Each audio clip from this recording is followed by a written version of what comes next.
everyone, welcome back to very important video session from Biomount. Today we will discuss about the female reproductive system of flowering plants.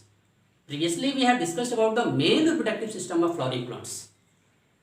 हम आज जो है वो flower के female part के बारे में या फीमेल रिप्रोडक्टिव सिस्टम के बारे में यहाँ डिस्कस करने जा रहे हैं।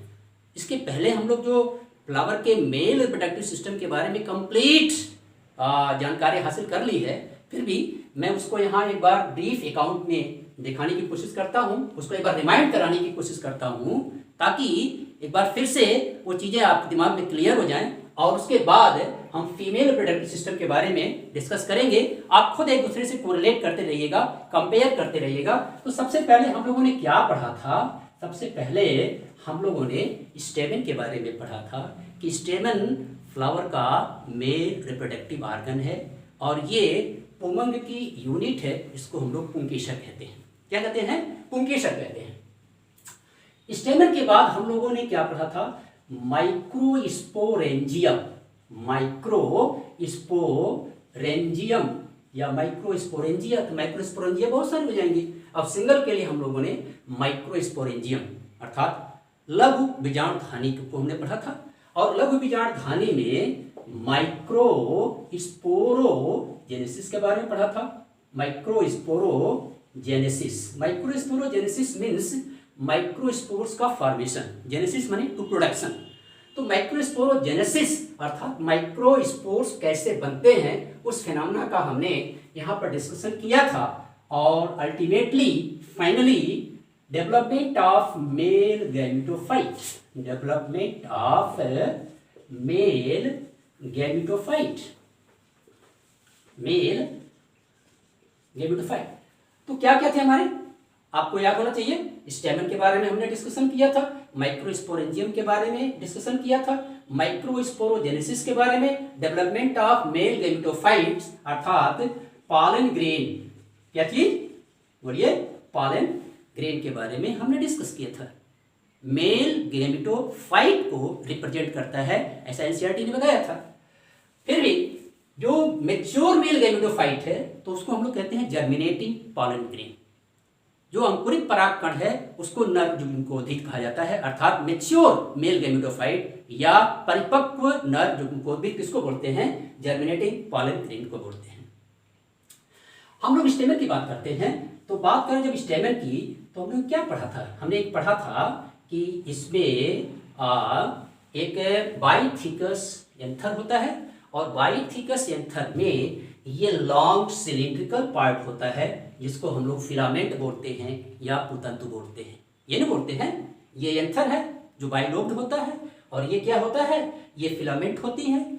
और जब हम एंथर कैसा होता है? टेट्रास्पोरेंजिएट होता है, टेट्रागोनल होता है। तो हम उसका जब सेक्शन काटते हैं एक एंथर का जब सेक्शन काटते हैं तो वो कुछ इस प्रकार से रचना दिखाई पड़ती है। आपने पढ़ा भी है इसको। कुछ इस प्रकार से ये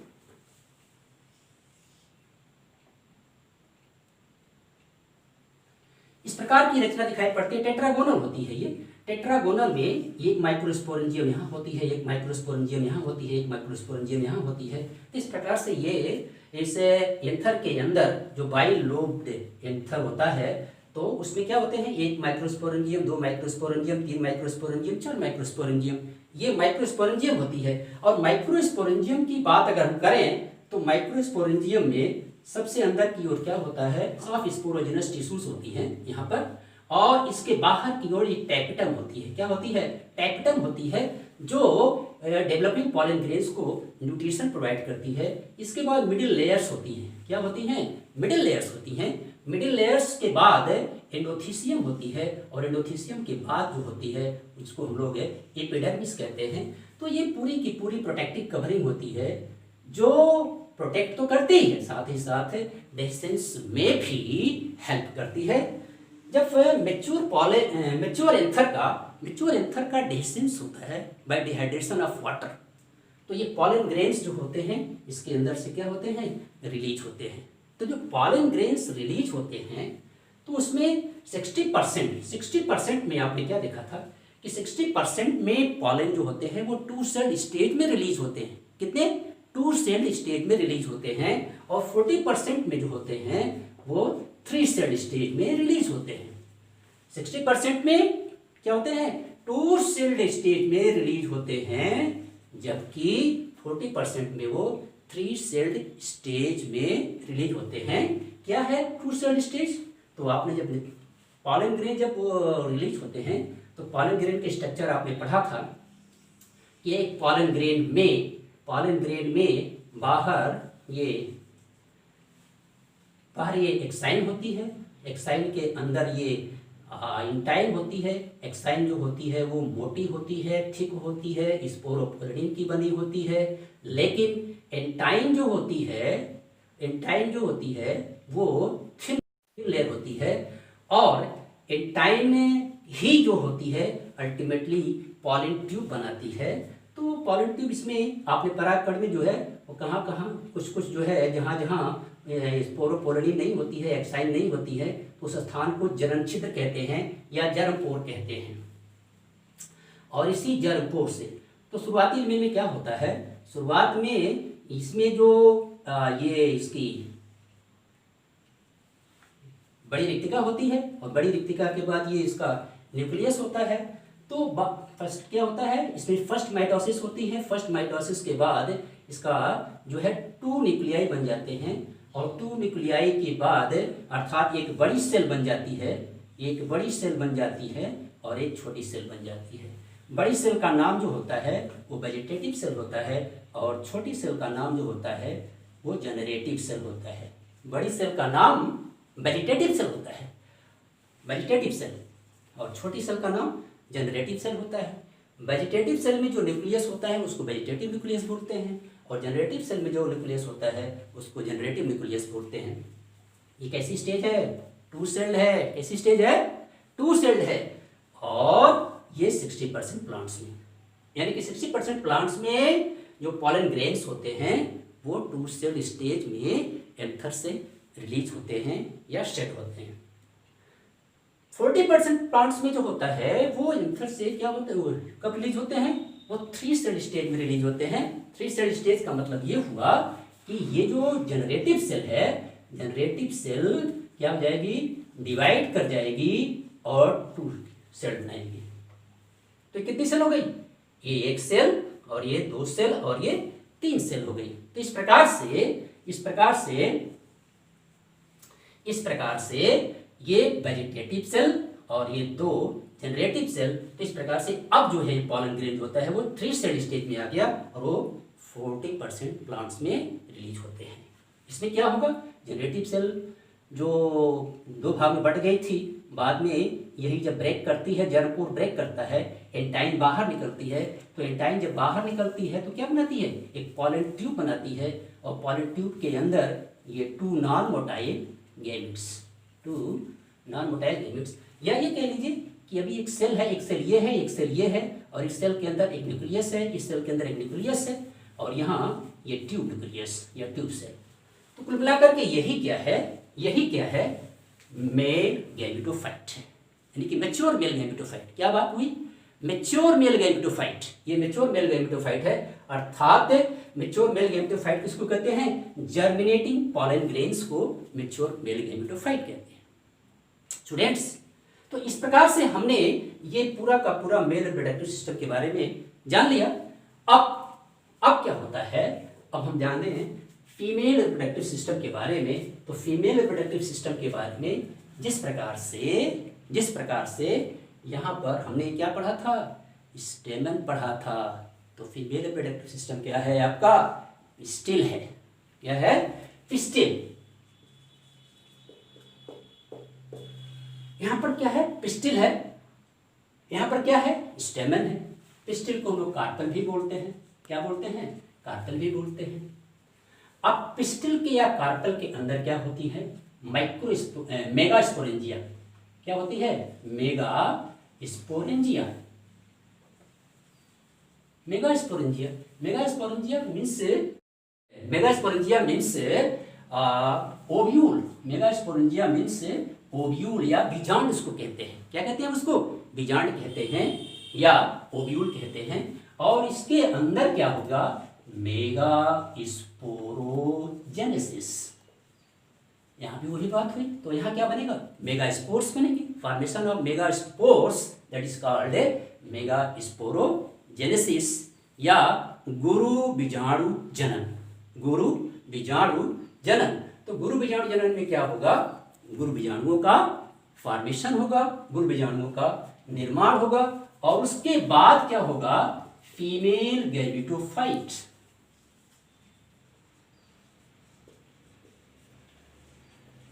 क्या होगा, फीमेल गैमेटोफाइट। फीमेल गैमेटोफाइट का मतलब क्या है, एम्ब्रियोसैक। फीमेल गैमेटोफाइट किसे कहते हैं, फीमेल गैमेटोफाइट किसे कहते हैं, एम्ब्रियोसैक को कहते हैं, या इसको हम भ्रूण कोश भी कहते हैं। भ्रूण कोश नहीं बोलिएगा, बहुत थोड़ा सा मतलब उच्चारण में डिफरेंस होता है। ये भ्रूण कोश है, एम्ब्रियोसैक इसको बोलते हैं। क्या बोलते हैं, एम्ब्रियोसैक बोलते हैं। तो इस प्रकार से इसका फीमेल रिप्रोडक्टिव पार्ट क्या कहलाता है, पिस्टिल कहलाता है, कार्पेल बोलते हैं हम लोग उसको। फिर उस पिस्टिल में क्या होगा, मेगास्पोरेंजिया होगी, और मेगास्पोरेंजिया का मतलब ओव्यूल को कहते हैं, इसके बीजांड कहते हैं इसको, हिंदी में इसको बीजांड बोलते हैं। इस प्रकार से इसके अंदर मेगा स्पोरोजेनेसिस होगी, यानी कि मेगा स्पोर का फॉर्मेशन होगा, और वो मेगा स्पोर अल्टीमेटली फाइनली जो है वो एम्ब्रियोसैक में डेवलप होगा, या फीमेल गैमेटोफाइट में डेवलपमेंट उसका होता है, क्योंकि वहाँ 4 मेगा स्पोर्स बनते हैं, और 4 मेगा स्पोर्स में एक ही मेगा स्पोर होता है, वो फंक्शनल होता है।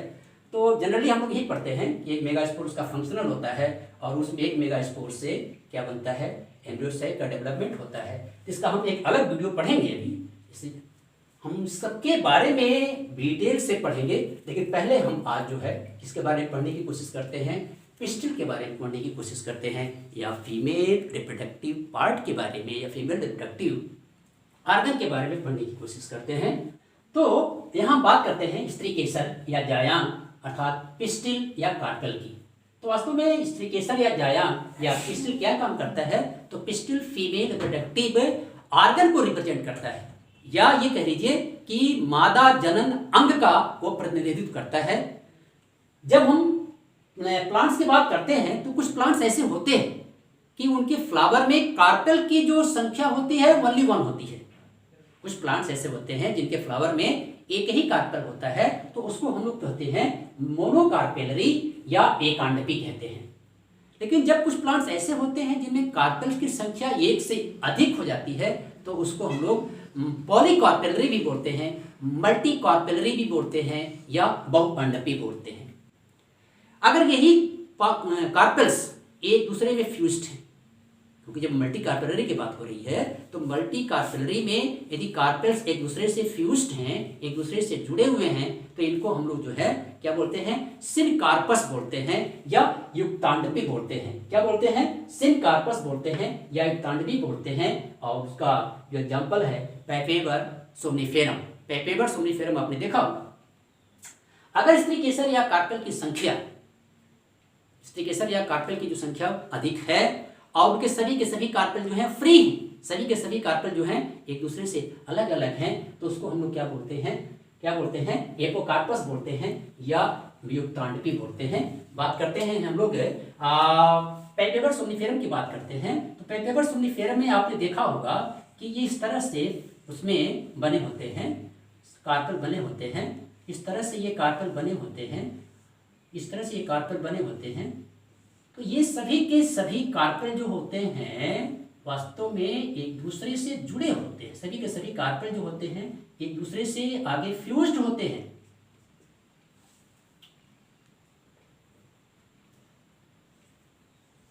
यहाँ क्या है, सभी कार्पेल आकर के क्या हो गए, फ्यूज्ड हो गए। सभी कार्पेल आकर के यहाँ पर क्या हो गए, फ्यूज्ड हो गए। तो इसको हम लोग बोलते हैं, इस कंडीशन को हम लोग बोलते हैं सिनकार्पस।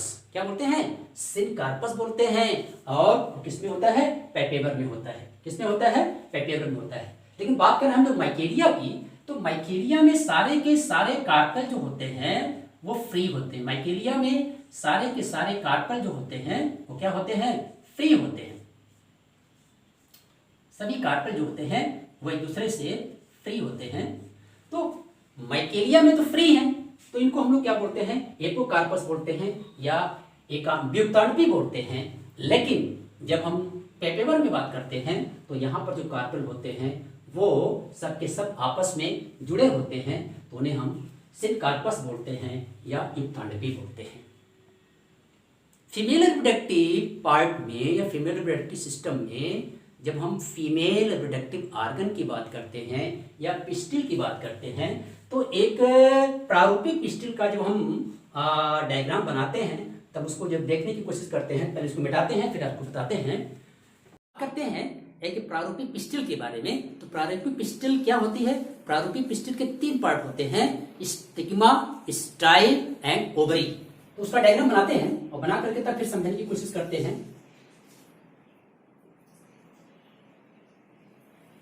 ये इसका पार्ट है, तो ये इसका स्टिग्मा कहलाता है। क्या कहलाता है? ये क्या कहलाता है? स्टिग्मा कहलाता है। और स्टिग्मा के बाद ये जो सिलेंडर पार्ट है, सिलेंडर पार्ट, इस सिलेंडर पार्ट को हम लोग जो है वो स्टाइल बोलते हैं। क्या बोलते हैं? स्टाइल बोलते हैं। और नीचे का ये जो बल्ज पार्ट है, बल्ज पोर्शन, फूला हुआ भाग जो होता है, इस फूले हुए भाग को ओवरी बोलते हैं। तो कितने पार्ट हुए? स्टिग्मा, स्टाइल एंड ओवरी, या ये कह लीजिए कि वर्तिकाग्र, वर्तिका और अंडाशय। अब इस ओवरी के अंदर ओवेरियन कैविटी पाई जाती है। क्या पाई जाती है? ओवेरियन कैविटी पाई जाती है। क्या पाई जाती है? ओवेरियन कैविटी पाई जाती है। और इसी ओवेरियन कैविटी या ओवेरियन लॉक्यूल में प्लेसेंटा होते हैं। क्या होते हैं? प्लेसेंटा होते हैं। और प्लेसेंटा क्या होते हैं? प्लेसेंटा से ये आपका ओव्यूल जुड़ा होता है या बीजांड इसको कहते हैं, ओव्यूल। तो इस प्रकार से आपने क्या देखा कि एक प्रारूपी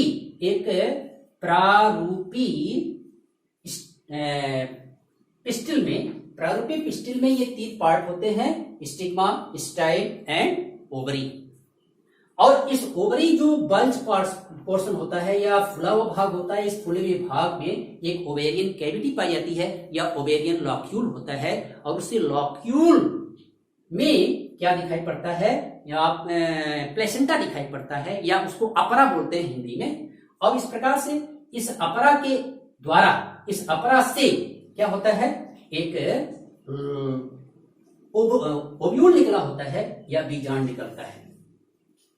बात स्टिग्मा की लेकर करें तो स्टिग्मा पर क्या होता है? पॉलन ग्रेन्स आकर के लैंड करते हैं। एनसीईआरटी ने इसको अवतरण मंच का नाम दिया है या लैंडिंग प्लेटफॉर्म का नाम दिया है। यहाँ पर आकर के पॉलन ग्रेन्स एडहेयर होते हैं, विश्राम करते हैं। उसके बाद जब इसका जर्मिनेशन होता है तो जर्मिनेशन कैसे होगा आपको मालूम होना चाहिए कि यहाँ पर सुगरी सब्सटेंस होता है। क्या होता है? सुगरी सब्सटेंस होता है। और क्या होता है? वाटर होता है। और क्या होता है? ऑर्गेनिक एसिड्स होते हैं। तो जब पॉलन ग्रेन आते हैं यहाँ पर और इनका रिसेप्टर इसके रिसेप्टर से मैच कर जाता है, पॉलन ग्रेन जब इस स्टिग्मा पर लैंड करते हैं और पॉलन ग्रेन का रिसेप्टर स्टिग्मा के रिसेप्टर से मैच कर जाता है तो स्टिग्मा उसको अलाउ करती है टू जर्मिनेट। क्या करती है? स्टिग्मा उसको जर्मिनेशन के लिए अलाउ करती है। और उसके बाद ये पॉलन ग्रेन को नरिश करती है। क्या करती है? नरिश करती है। ये सुगरी सब्सटेंस, वाटर और ऑर्गेनिक एसिड्स को देती है। तो इस सुगरी सब्सटेंस, वाटर और ऑर्गेनिक एसिड देने के कारण आपने ये पॉलन ग्रेन के स्ट्रक्चर पढ़ा हुआ है। और इसमें जगह जगह ये यहाँ पर और यहाँ पर क्या होती है? ये जर्म पोर है। और ये इसकी एक्साइन है। क्या है? इसकी एक्साइन है। और ये इसकी जो होती है वो इंटाइन होती है। क्या होती है? इंटाइन होती है। तो जब ये सब्सटेंस उसको पिलाती है या देती है तो ये सब्सटेंस एब्जॉर्ब करने के बाद, सुगर सब्सटेंस, वाटर और ऑर्गेनिक एसिड एब्जॉर्ब करने के बाद इसके अंदर का प्रेशर जो होता है वो बढ़ जाता है। क्योंकि बाहर वाली तो एक्साइन जो मोटी होती है, स्पोरोपोलिनियम की होती है, रेसिस्टेंट होती है। वो क्या होती है? रेसिस्टेंट होती है। तो इस प्रकार से इसमें तो कोई चेंज नहीं आता है। लेकिन ये जो उसकी इंटाइन होती है, इंटाइन पतली होती है और पतली होने के नाते इस पर प्रेशर ज्यादा बढ़ जाता है। और ये जब प्रेशर ज्यादा बढ़ जाता है तो जर्म पोर को रप्चर करती है। और जर्म पोर को जब रप्चर करती है तो इसके कंटेंट जो होता है वो इसके अंदर आ जाता है, इसका साइटोप्लाज्म इसके अंदर आ जाता है। और इसकी जो न्यूक्लियाई थे, अर्थात पहले तो इसका जो ये वेजिटेटिव सेल बनी हुई थी और ये जनरेटिव सेल बनी हुई थी, बाद में जो जनरेटिव सेल थी वो भी क्या करती है, डिवाइड करती है सेकेंड माइटोसिस के द्वारा, तो यहाँ दो बन जाते हैं। तो इस प्रकार से इनका जो कंटेंट होता है वो इसमें आ जाता है और ये दो मेल गैमेट बन जाते हैं। क्या बन जाते हैं? दो मेल गैमेट बन जाते हैं। इसके बारे में हमने पहले पढ़ा हुआ है, लेकिन हम यहाँ बात कर रहे हैं किसकी? स्टिग्मा, स्टाइल एंड ओवरी, जो एक प्रारूपी क्या कहते हैं, पिस्टिल की, प्रारूपिक पिस्टिल की है। अब ये प्रारूपिक पिस्टिल में जो 3 भाग आपने पढ़ लिया है और 3 भाग पढ़ने के बाद हम आगे क्या देखते हैं, परागण किसमें, परागण वर्तिकाग्र से चिपकते हैं और वर्तिकाग्र जो होती है वो अवतरण मंच का कार्य करती है। वर्तिकाग्र से नीचे एक पतला भाग होता है जिसे वर्तिका कहते हैं। स्त्री केसर के आधार का फूला हुआ भाग अंडाशय कहलाता है। अंडाशय के अंदर एक अंडाशय गुहा या ओवेरियन कैविटी होती है, या उसको पोस्ट बोलते हैं, लाक्यूल बोलते हैं। गर्भाशयी गुहा के अंदर प्लेसेंटा स्थित होती है जो पोषण देती है। प्लेसेंटा से दीर्घ बीजांडधानी या मेगास्पोरेंजिया निकलती है, जिसको हम लोग बीजांड या ओव्यूल कहते हैं। बीजांड की संख्या के आधार पर, वेरी इंपॉर्टेंट, बीजांड की संख्या के आधार पर 2 प्रकार के प्लांट्स होते हैं। वो प्लांट्स जिनमें एक बीजांड, जिनमें एक ओव्यूल होता है, उनको हम क्या बोलते हैं? उन्हें गेहूं, चावल, आम। और वे प्लांट्स जिनके अंडाशय में क्या होते हैं, एक से अधिक बीजांड होते हैं, जैसे पपीता है, तरबूज है, ऑर्किड है। फ्रेंड्स, तो ये स्त्री केसर या व्यायाम के बारे में कंप्लीट डिस्क्रिप्शन था, अर्थात फीमेल रिप्रोडक्टिव ऑर्गन के बारे में पूरी जानकारी थी। आई होप आपको ये वीडियो बहुत अच्छी तरह से समझ में आ गया होगा और मैं आपसे ये गुजारिश करूंगा कि आप इस वीडियो को एक लाइक जरूर दें। साथ ही साथ अगर आप चैनल पर नए हैं तो आप इस चैनल को सब्सक्राइब करें और इस वीडियो को अधिक से अधिक अपने फ्रेंड्स में शेयर करें। Thank you.